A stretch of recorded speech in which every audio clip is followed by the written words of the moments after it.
एक समय की बात है। कपिलवस्तु नामक एक छोटे से राज्य में शाक्य वंश के राजा शुद्धोधन का शासन था।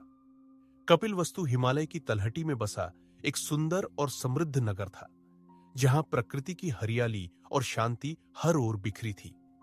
राजा शुद्धोधन और उनकी रानी माया देवी के जीवन में सुख और वैभव की कोई कमी नहीं थी, लेकिन उनके मन में एक अधूरी इच्छा थी।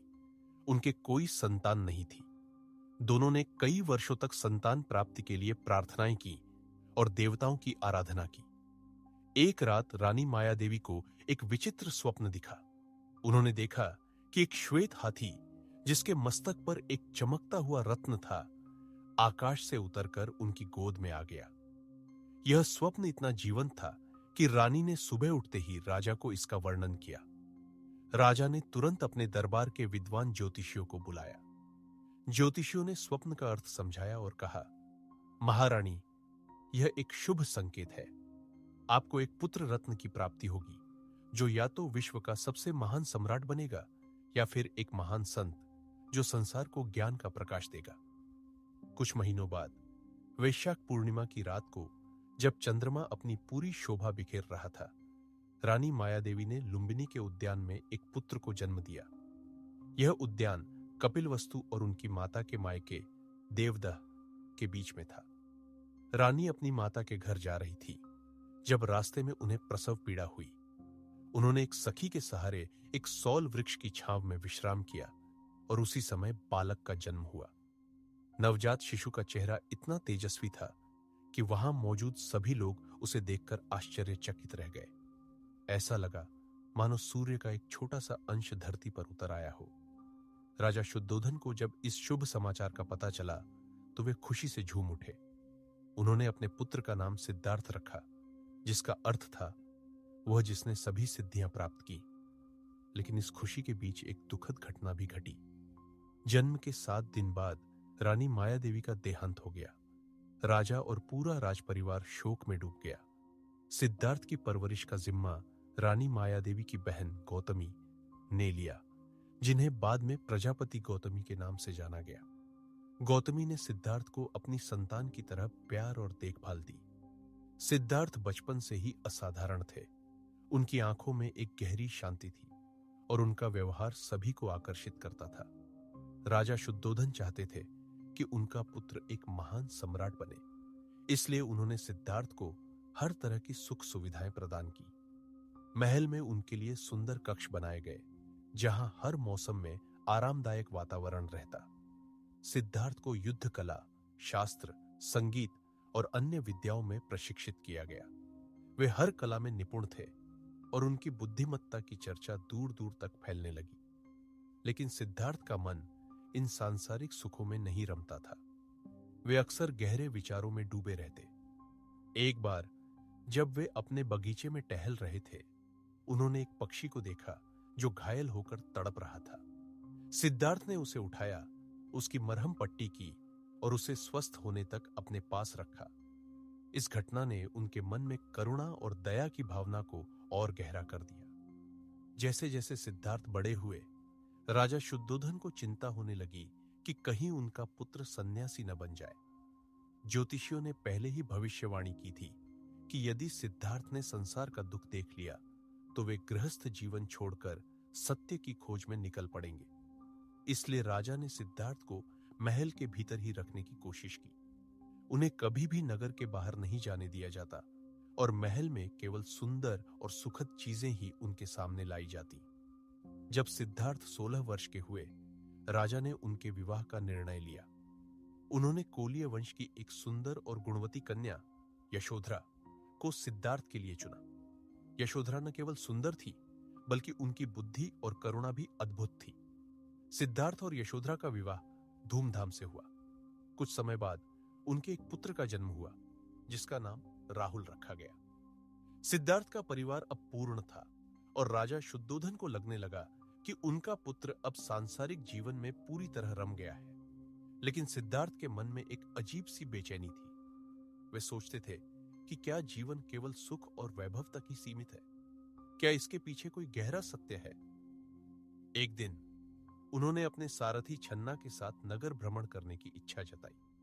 राजा ने अनिच्छा से अनुमति दी, लेकिन यह सुनिश्चित किया कि रास्ते में कोई दुखद दृश्य सिद्धार्थ के सामने न आए।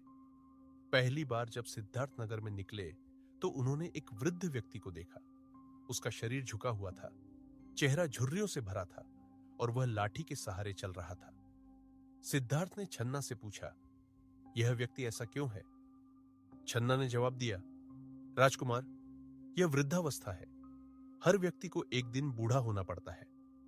सिद्धार्थ का मन विचलित हो गया। उन्होंने सोचा, यदि सभी को बूढ़ा होना है तो फिर इन सुखों का क्या अर्थ? कुछ दिनों बाद सिद्धार्थ फिर से नगर गए। इस बार उन्होंने एक रोगी व्यक्ति को देखा जो दर्द से कराह रहा था। उसकी आंखों में पीड़ा थी और उसका शरीर कमजोर हो चुका था। सिद्धार्थ ने छन्ना से पूछा, यह व्यक्ति ऐसा क्यों है? छन्ना ने कहा, यह बीमारी है राजकुमार। कोई भी व्यक्ति बीमारी से बच नहीं सकता। सिद्धार्थ का मन और अधिक उद्विग्न हो गया।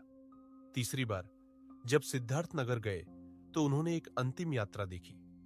लोग एक मृत शरीर को श्मशान ले जा रहे थे और उनके चेहरों पर शोक था।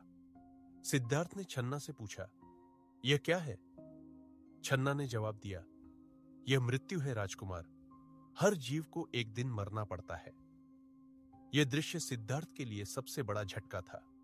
उन्होंने सोचा, यदि मृत्यु अंतिम सत्य है तो फिर इस जीवन का उद्देश्य क्या है? चौथी बार जब सिद्धार्थ नगर गए तो उन्होंने एक सन्यासी को देखा। उसका चेहरा शांत और तेजस्वी था। वह सादा वस्त्र पहने हुए था और ध्यान मग्न था। सिद्धार्थ ने छन्ना से पूछा, यह व्यक्ति कौन है? छन्ना ने कहा, यह एक सन्यासी है जो सत्य की खोज में संसार का त्याग कर चुका है। यह दृश्य सिद्धार्थ के मन को छू गया। उन्हें लगा कि शायद यही वह मार्ग है जो उन्हें जीवन के सत्य तक ले जाएगा।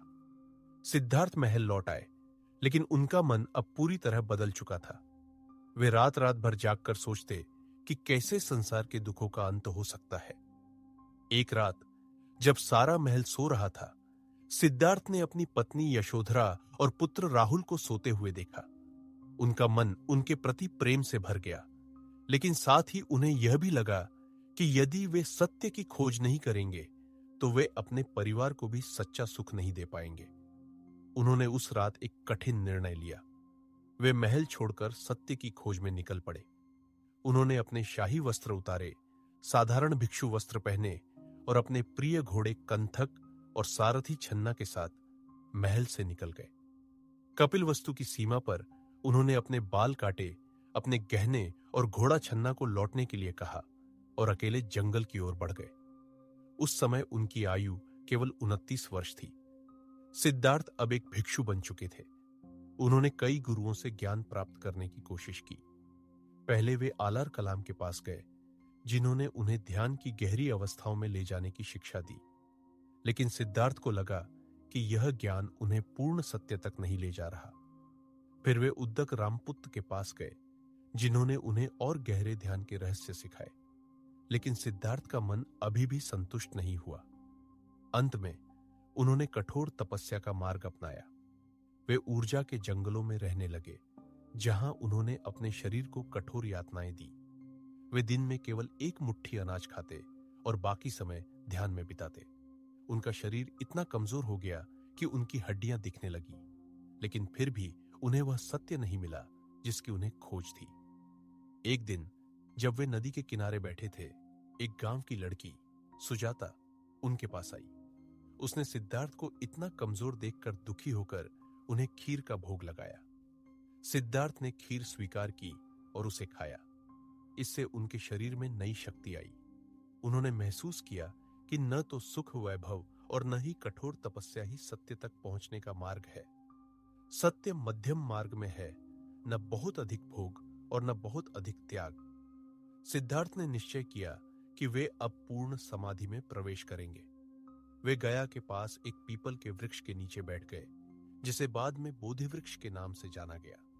उन्होंने प्रण किया, जब तक मुझे सत्य की प्राप्ति नहीं होती, मैं इस स्थान से नहीं हटूंगा, भले ही मेरा शरीर नष्ट हो जाए।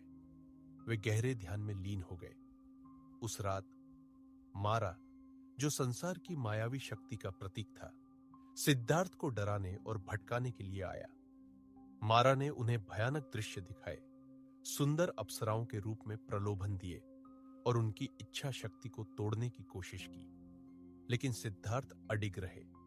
उन्होंने अपनी करुणा और एकाग्रता से मारा को परास्त कर दिया। वैशाख पूर्णिमा की रात, जब चंद्रमा अपनी पूरी शोभा बिखेर रहा था, सिद्धार्थ को पूर्ण ज्ञान की प्राप्ति हुई। उनके मन का सारा अंधकार दूर हो गया और वे संसार के सभी दुखों का कारण और निवारण समझ गए। वे अब सिद्धार्थ नहीं रहे, वे गौतम बुद्ध बन गए, जागृत पुरुष जिसने सत्य को जान लिया था। उनकी आयु उस समय 35 वर्ष थी। बुद्ध ने जो सत्य जाना, उसे उन्होंने 4 आर्य सत्यों के रूप में समझाया। पहला, जीवन में दुख है। दूसरा, दुख का कारण अज्ञान और तृष्णा है। तीसरा, दुख का निवारण संभव है। और चौथा, दुख के निवारण का मार्ग अष्टांगिक मार्ग है। अष्टांगिक मार्ग में सम्यक दृष्टि, सम्यक संकल्प, सम्यक वाक्य, सम्यक कर्म, सम्यक आजीविका, सम्यक प्रयास, सम्यक स्मृति और सम्यक समाधि शामिल थे। वे कपिलवस्तु भी लौटे, जहां उनके पिता, पत्नी और पुत्र ने उनका स्वागत किया। यशोधरा और राहुल भी उनके शिष्य बन गए। राजा शुद्धोधन ने भी बुद्ध के उपदेश सुने और उनके मार्ग पर चलने का प्रयास किया। बुद्ध ने अपने उपदेशों में करुणा, अहिंसा और सत्य पर जोर दिया। उन्होंने कहा कि हर व्यक्ति अपने कर्मों से अपने जीवन को बदल सकता है। उन्होंने जाति, वर्ण और लिंग के भेद को मिटाने की कोशिश की और सभी को अपने सन्यासी संघ में शामिल होने की अनुमति दी। गौतम बुद्ध की कहानी आज भी लाखों लोगों को प्रेरित करती है। उनके उपदेश, जिन्हें बौद्ध धर्म के रूप में जाना जाता है, विश्व भर में फैले और लोगों को शांति और करुणा का मार्ग दिखाया। बुद्ध का जीवन हमें सिखाता है कि सच्चा सुख बाहर की चीजों में नहीं, बल्कि अपने भीतर की शांति और ज्ञान में है।